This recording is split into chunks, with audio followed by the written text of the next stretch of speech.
En línea con lo que veníamos abordando en el video anterior, habíamos mencionado el modelo económico elegido por Frondizi, es decir, el desarrollismo. Vamos a ver que más allá de este modelo aplicar lo que son políticas de esa índole, es decir, de centrarse en el desarrollo de industrias básicas, de fomentar un rol activo del Estado, vamos a ver cómo básicamente se va a producir cierto viraje en lo que es la política del desarrollismo, de incentivar inversiones de capitales, de industria pesada.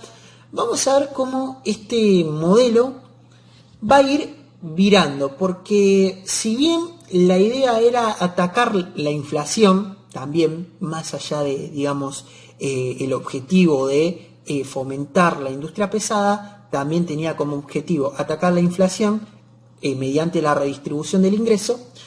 Más allá de ese objetivo del modelo desarrollista, vamos a ver cómo esto, digamos, va a ir virando.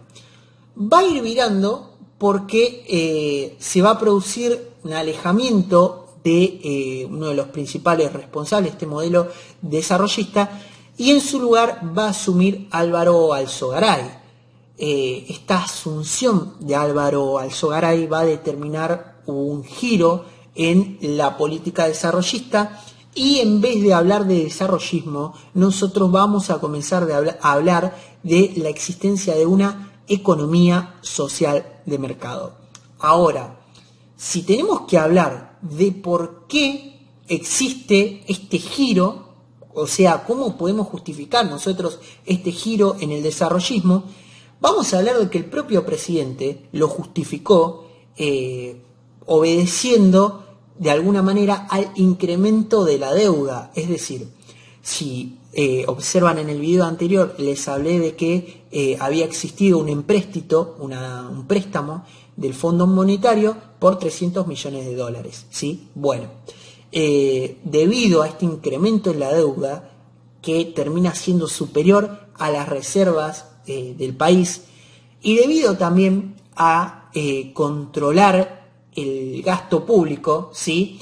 Que siempre los planes de austeridad van en esa línea, en línea a controlar el gasto público, y debido al fracaso en el intento de contener la inflación, es que se produce este viraje del desarrollismo a una economía social de mercado. ¿De qué estamos hablando? O sea, ¿de qué medidas estamos hablando? Estamos hablando de una fuerte devaluación monetaria, de una suspensión en el control de precios, y básicamente, digamos, todo esto puede redundar de alguna manera en un congelamiento de salarios, ¿sí? Todo este viraje, todo este cambio va a producir más inflación, va a producir escasez de alimentos, y también, obviamente, este endeudamiento con el fondo que no se va a pagar por el momento, va a continuar allí, lo cual va a representar, como les digo, un incremento en la deuda externa.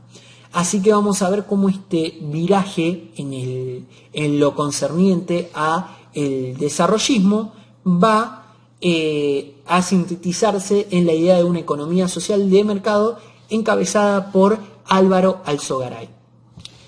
Y si tenemos que hablar precisamente, ¿no?, un poco de este préstamo del Fondo Monetario, tenemos que hablar también de Estados Unidos, porque Estados Unidos es uno de los principales colaboradores, mejor dicho, uno de los principales actores en este momento en la escena financiera internacional, y por supuesto uno de los principales actores dentro del Fondo Monetario Internacional. Vamos a ver en este sentido el rol de Estados Unidos, que va a ser Frondizi el primer presidente argentino que visite precisamente el país del norte, ¿sí?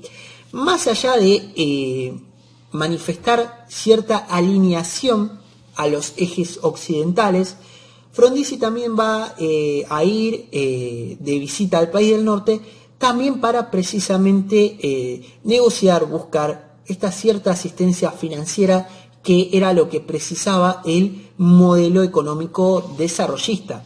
Y mientras se producían, digamos, estas negociaciones o estos intentos de redireccionar la economía, el principal actor opositor continuaba siendo el peronismo. Más allá de las presiones de las Fuerzas Armadas, en este momento estamos hablando, si se quiere, de actores políticos legítimos.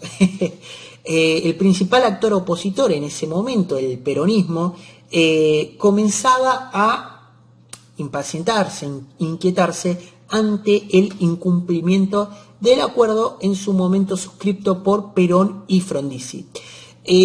Vamos a ver cómo en su momento, es decir, en el año 1959, Perón denuncia el incumplimiento de este pacto, y ahí podemos ver cómo se comienza a tensar la relación entre el gobierno y el peronismo.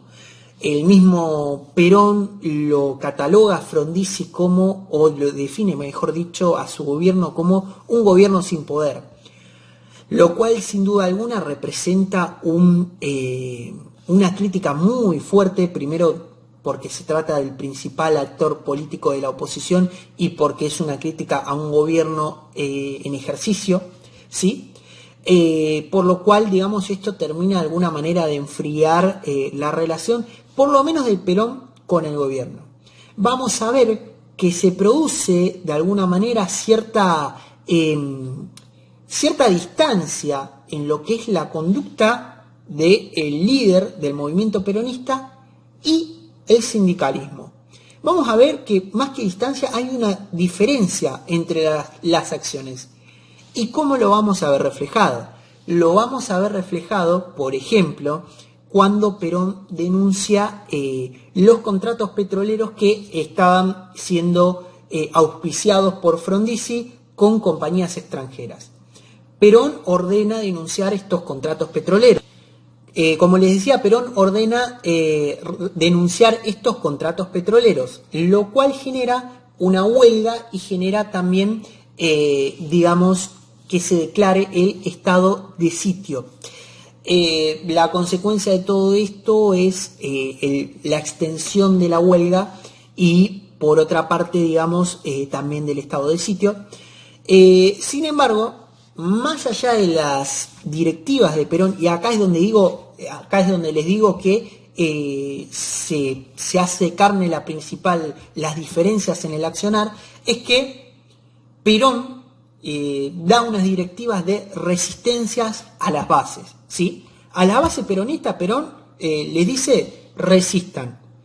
Que esto se contrasta con la actitud de la dirigencia de las 62 organizaciones, que llega a un acuerdo con el gobierno.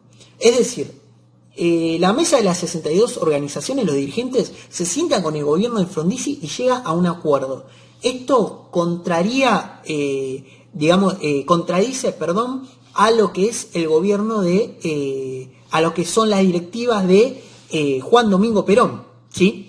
Si nosotros tenemos que hablar de cómo pensó el sindicalismo en líneas generales, más allá de las directivas de Juan Domingo Perón, cómo pensó y accionó el sindicalismo durante el gobierno de Frondizi, vamos a decir que en líneas generales el sindicalismo coincidió con el programa del gobierno, que era nacionalista, industrialista en una primera etapa, ya que incluyó en ese proyecto, en esa idea, el gobierno de Frondizi, en ese proyecto desarrollista, incluyó de alguna manera a la clase trabajadora. Esto en cuanto al proyecto, en cuanto a la idea. En cuanto a la idea del desarrollismo, sí, el gobierno de Frondizi incluyó a la clase trabajadora.